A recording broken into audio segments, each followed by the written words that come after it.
Les adolescents ne sont jamais que des vieux enfants et donc ils ont aussi besoin de notre protection, de notre accompagnement, de notre cadre et du fait qu'on les apprenne aussi à se retenir. Donc on est, nous, professionnels de l'adolescence, parfois parents d'adolescents, toujours pris dans un équilibre entre il faut à la fois laisser les adolescents faire le progrès, ouvrir, se développer, être libre et nous faire notre future société de quand on sera plus vieux, donc ça c'est à eux de le faire, mais il faut aussi qu'on les protège et qu'on les retienne un petit peu. Donc c'est cet équilibre que tous les professionnels de l'adolescence doivent savoir faire et améliorer les situations lorsqu'elles se dégradent beaucoup, puisque ça peut arriver chez les adolescents.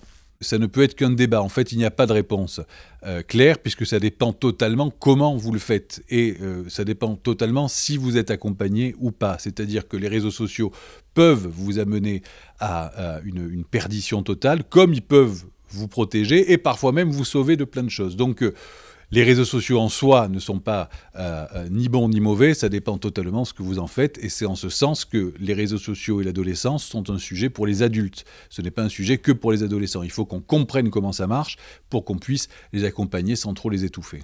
On a un recul qui n'est pas si grand que ça. Ça fait une dizaine d'années que c'est extrêmement agité autour de ce sujet, même si ça existait avant 10 ans, donc le recul est faible. 10 ans, c'est peu pour nous adultes pour savoir ce que ça produit et ce que ça fait. Il y a des enquêtes en cours, il y a des études de sociologie, de psychologie, d'épidémiologie qui sont en cours pour ça. Globalement, on est plutôt favorable à utiliser ces éléments-là, ces dispositifs-là, ces réseaux-là, à la condition, encore une fois, qu'on sache à peu près jusqu'où ça va et qu'on puisse un peu le contrôler. C'est ce dosage qui va tout faire, qui va faire que ça fonctionne ou pas.